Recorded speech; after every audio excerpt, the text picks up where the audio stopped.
People are here to see the world premiere of Landscape with Invisible Hand from writer-director Cory Finley.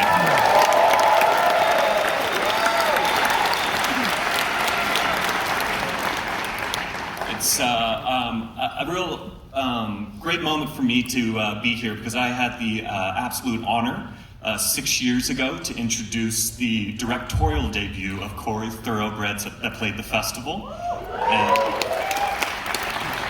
And since that screening, I believe it was the first Friday in the library, since that screening, it was just, Cory's career just kind of exploded. And it's been so exciting to kind of watch and see what he's doing, or what he's done since, and then to have him back this year with this film, to play here in the Eccles in our premieres section. It means a lot to us. He, prior to his moving into film, he actually was a playwright, comes from the theater world. And, but yeah, and across, across his now 3 feature films that he's made, there's no surprise that the writing is always on point, both comedically and incisively. But what I feel like has really impressed me the most in his kind of transition into film is how accomplished the craft, the tone, and style of his filmmaking is from the very beginning. And he, since the very first film, he has worked with and attracted top-tier actors who always bring their A game. This time, we have a few actors making their first trips to Sundance, including Tiffany Haddish, Kylie Rogers, Gandolfini. But the true success of this film relies on the mighty shoulders of its lead actor, Asante Blackk. Please do me the honors of welcoming up to the Eccles stage, writer-director Cory Finley.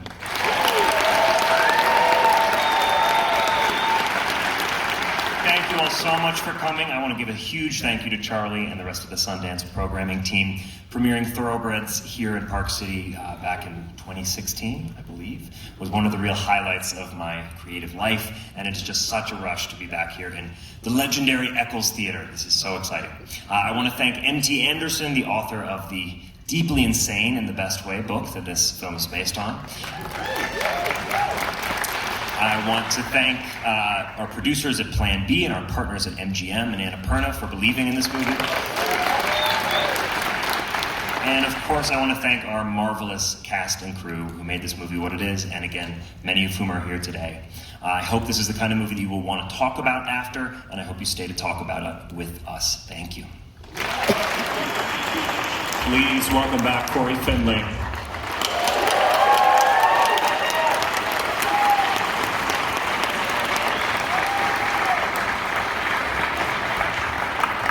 Thank you all so much for sticking around. I want to invite to the stage a few members of our fantastic cast, starting with the wondrous Tiffany Haddish.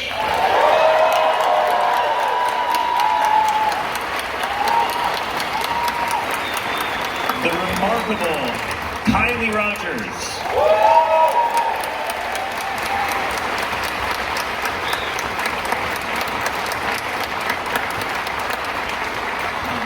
The superlative and clean-shaven Michael Gandolfini.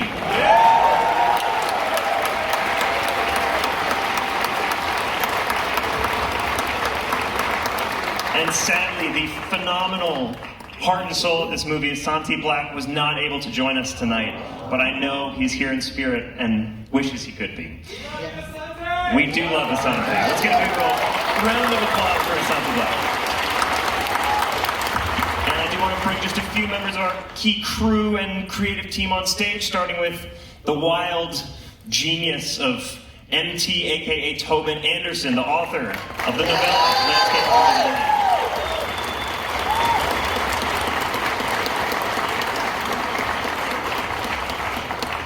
And our fantastic producers, Jeremy Kleiner and Gabby Shepard.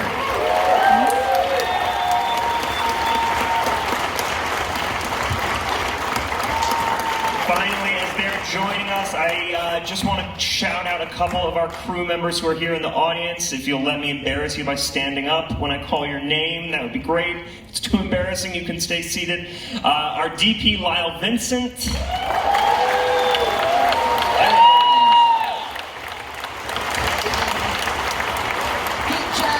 Our editor, Louise Ford.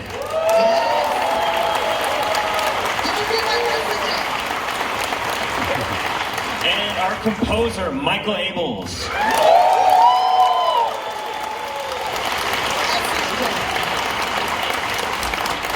Thank you again so much. It's been such a pleasure screening here, and would love to talk more about the movie. Yes, I'm sure you guys are going to have questions, but I can go ahead and kick it off. Let's start thinking. Cory, do you just want to talk about first discovering and reading this novella and what struck you about it? How did this begin? So Jeremy sent me this novel shortly after Thoroughbreds, actually, when he saw it here at Sundance. And I was so struck by this novel. I was really wanting to do something that had a genre element, but that had just a really sort of strange left-of-center aesthetic. And I was so taken with Tobin's idea of sort of his riff on an alien invasion movie, where the alien invasion was a purely economic one. It was kind of a free market takeover of Earth. I thought that was something really fresh and really odd. And then within that story, just this kind of subtly heartbreaking family dynamic and this really kind of complex and messy love story at the center of it really took me. And we began the process of adapting it. And Tobin was a phenomenal kind of ally and resource in that adaptation. And here we are today. And Tobin, do you want to speak a little bit? What's it like to, see this, this short story that you wrote, this novella that you wrote, kind of expanded and visualized? What is that kind of like, Well, it's so strange because, of course, I just write in a little house lost in the wilds of Vermont. And to see it projected on a screen with all of you, it's actually a little bit love-like, frankly. It's like you've invaded my thoughts, and there it all is. Awesome. And then a question, and then I'll come to you guys for the cast, if we want to go down the line. What's it like working with your alien counterparts? Do you want to, was it now seeing them in the final version? Was Cory showing you this, or was it just kind of, you had really no idea what? When I first second meeting with Cory, he showed me an image of it, and I was like, okay, cool. And then when I got to set, there was this porcelain version of the Veuve, and I was like, wow, I'm working with a turkey. A porcelain turkey. I can get with this. And I just let my imagination run away with it, and I had fun. I mean, it was definitely interesting though. Yeah, I think I think it was so much fun to work. And I met with Cory, and he sent me some early renderings, I guess, of how they would walk and how they would talk with their hands, and they were great scene partners. I think they're adorable in the movie. I lied when I said Michael was clean shaven, by the way, just less of a beard than on screen. True. Yeah, they were. There was these two porcelain ceramic thing. We had Shirley and we had Father, and we would put them in the scene so we could have eye line. And I got there and saw them and laughed, and then pretty quickly it became you'd hear all the crew be like, "Oh, grab Shirley. Where's Shirley?" And we'd have to run and grab this porcelain, thing. So it was a joy. I used to make little videos on the side you'll be seeing on my IG and my TikToks when the movie comes out for real. It's crazy hilarious. We had a lot of conversations, Shirley. I was warning Shirley on how crazy Hollywood is, just giving her the warnings, Not the first porcelain turkey you've worked with in Hollywood. No. First of all, as a producer on this film, I didn't feel exploited, and I feel like it's very clear, he stood up for what he believed in, and I think that's what every artist should do.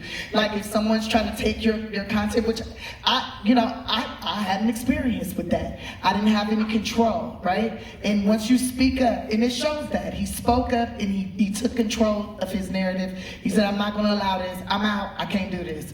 And I feel like that's what every artist should do. When you feel like someone is trying to take your words, take your art, twist it, if you can't do it the way you want to, and if you can't collaborate, then you gotta walk away.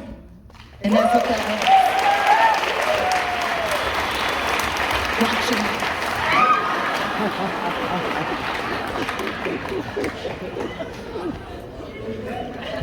I'm sorry, I'm emotional. I'd also just say from our perspective that, when we see work like this in studios doing stuff that is so incredibly wild and inventive and stuff that we've never seen before, we want to support that. We believe in artists and we believe in everything that he's saying. It's a great question about sort of the through line of the haves and the have-nots. I think that was certainly what drew me to this particular book, to Tobin's work. And I think what was so compelling, is a sideways way of answering your question, but I think what was so compelling was this idea, as I sort of talked about earlier, that it was not a violent alien invasion, it was purely an economically violent alien invasion. There's something really interesting and kind of subversive to me about that way. That idea of how kind of power moves through purely economic means. I thought it was very interesting to have a movie with these sort of porcelain turkey-looking aliens who certainly could not hurt you in a one-on-one boxing match, but just simply owned such a huge percentage of sort of the world's GDP at that point, the world's manufacturing opportunities, that they didn't have to lift a finger or a paddle to subvert the human world. The question was about the origins of the veuve and the language. Yeah, so I mean, one of the interesting things, and I think for people especially who do adaptations in the audience, is the difference between the tools that I have as an author of a written thing have from what Cory has as a director. And so one of the things is I don't actually describe them very much at all. And to me, the thing is that lack of description is what makes them unearthly and strange. And if you think about it, that's exactly the opposite of what Cory has to do, where everything about the texture of the skin, the way that they hideously bounce a little when someone sits next to them on the couch, all of that has to be somehow worked out and in minutia. So it's almost like an opposite literary technique in each case. Yeah, I think kind of the genius of Tobin's book is the hyper-literary way that he describes or doesn't describe the veuve. The whole thing is really in Adam's point of view, and there's a real sense of kind of world weariness. He's so used to this world, he grew up in this world, and description is sort of wonderfully sparse of some of these sci-fi elements. I think there's a section in ours, it's sort of translated into a long ride through like a weird golf course into a subterranean office that's like, I arrived and some kind of a thing took us up to an office where a veuve was rubbing some kind of sauce on itself. And he has these wonderfully grimy descriptive phrases, but very sort of literary and not cinematic descriptions in the best way. And one detail that we really latched onto was the description that them talking, they sort of rubbed, I think it's in the book, it's a gritty fin that they rub against themselves, and that they sound like someone walking forcefully in corduroys. And so we really grabbed that detail. And if you'll forgive my long-winded answer, I just want to also shout out two of our real MVPs on this movie who are not here with us today. That's visual effects supervisor Eric DeBoer, who was one of my first calls on this movie. He'd worked with Jeremy previously on Okja, Bong Joon-ho's movie. That was one of the first times I really saw a movie and felt that sort of visual effects had reached a point where you could fully buy into a character that was fully VFX. And then Gene Park, our sound designer, supervising sound mixer, who's a wonderful guy. Really had to kind of take on the assignment of jumping onto a movie much, much earlier than he usually does in the development process, and kind of crafting his veuve language from scratch. And we really tried to use as much sort of practical, do as little sort of sound manipulation of the sounds as possible. He certainly did some, but to use as much sort of inventive, unnerving Foley as possible. And that sort of laid the rubric for the rest of our animation team and the visual effects folks who came in and gave the creatures life after that. I'll take that, yeah. William Downs is the artist who did all of the original artwork in the movie. He designed the kind of monumental mural at the end. He designed all of the title cards. It's another kind of device we lifted from Tobin's book. And William was a truly sort of one-of-a-kind individual and someone we really needed to find an artist like this to make the movie work, where he really does have his own artistic practice. He wasn't just coming in and sort of illustrating my ideas. He has, I highly encourage anyone who enjoyed his work to check it out. It's all in black and white, most of his own artistic work. But he was also kind of, I think, uniquely excited about that collaboration and working with me, working with the rest of our team, to develop a sort of a progression through the movie that told Adam's story and told the story of the movie. And he was just a dream collaboration. We sort of looked at stuff back and forth, but I also wanted to give him as much room to operate and to bring his own kind of interpretive eye to some of the subjects that we asked him to tackle in the movie. Let's give a final round of applause to the team behind Landscape of the Film. Hey, this is Eric from IONCINEMA.com. If you want to support us, subscribe below. For more reviews, interviews, film festival coverage from Sundance, Cannes, Toronto, you want to check out these guys on this side.